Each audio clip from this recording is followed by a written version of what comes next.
Hi, this is Truthsandroses. I wanted to thank you all for leaving so much great feedback on my last video. I'm excited to talk to you today about something that I'm very passionate about. I apologize for inadequately explaining this in my last video, although I did touch on it briefly.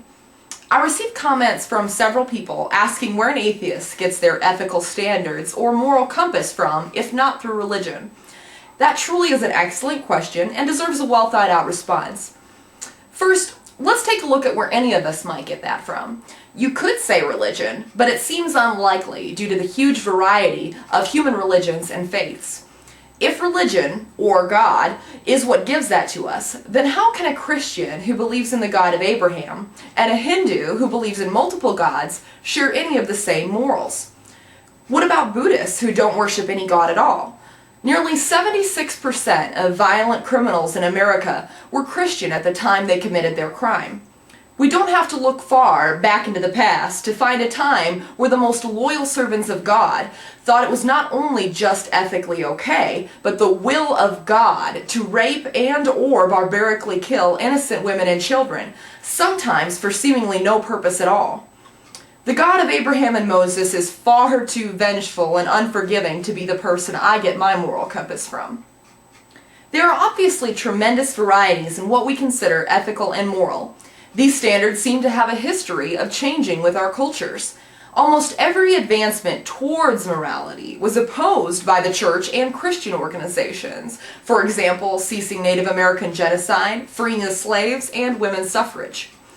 Luckily for us, we don't just have to look at human behavior to analyze this a little bit further. I'm especially proud to have a father who has worked closely with our nearest relative for many years, the chimpanzees. Some Christians may find it surprising to know that the chimpanzees have a moral compass as well. When some young chimps transfer to this particular group, just like with humans, there are often a lot of issues with the troop initially getting along. Chimps also have an alpha male, just like us, except our roles are a little bit less clearly defined, at least more recently. When this particular male had gone through a lot of serious illness, he started to become pretty depressed and just generally upset most of the time. But when the new young chimps came, he treated them with only kindness and compassion, while of course still maintaining his status, the same way many of our fathers do. The alpha male even tore off part of his peanut butter sandwich, one of his favorite foods, and shared it with the young chimps. The only reason for him to do this was out of kindness and compassion. There seemed to be nothing more in it for him, more than there would be for me if I shared part of my sandwich with a child. But for some reason, his health and overall attitude took a dramatic positive change. So where do they get their moral compass from? We don't really know why we have that built into us, but we do. The very basic moral principles taught by most religions are the same. Be kind to the people around you, forgive the people that did bad things to you, and if you do something bad, try to make it right.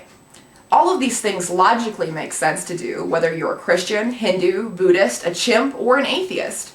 If you don't do it, there's no hellfire waiting for you in the afterlife, but you certainly won't have very many friends in this life. Since the dawn of mankind, if you were someone who did not cooperate or work as a team, then you wouldn't have your basic needs met. Essentially, all of our ancestors were people who learned to get along with the people around them in order to reach a common goal. It can be dangerous when we follow any list of rules too closely. Some people say that rules are made to be broken.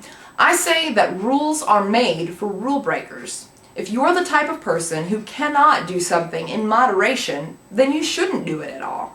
This applies across the board in almost every category: eating, drinking, sleeping, drugs, sex, working, gambling. You get the picture. If you can't control how much you do something, then you should either learn to control it or find a way to eliminate it from your life. It's really not that difficult if you stop overanalyzing things. Some religions forbid alcohol use, although most of us, an occasional glass of wine will certainly cause no negative repercussions whatsoever, and some people will even argue that it's a health benefit. If you want to guarantee that nothing addictive will ever affect your life, then don't ever use anything addictive. But if you can exercise a little bit of self-control, you can still enjoy the good things while not letting them overpower your life. It isn't hard to see that all of us have a rational and logical side in our brains just waiting to be used. Sometimes we get so caught up in the rules and guidelines and structure that we stop thinking for ourselves. But it's up to you if you want to trust your own moral compass, or if you prefer to use the one set out by your preferred religion.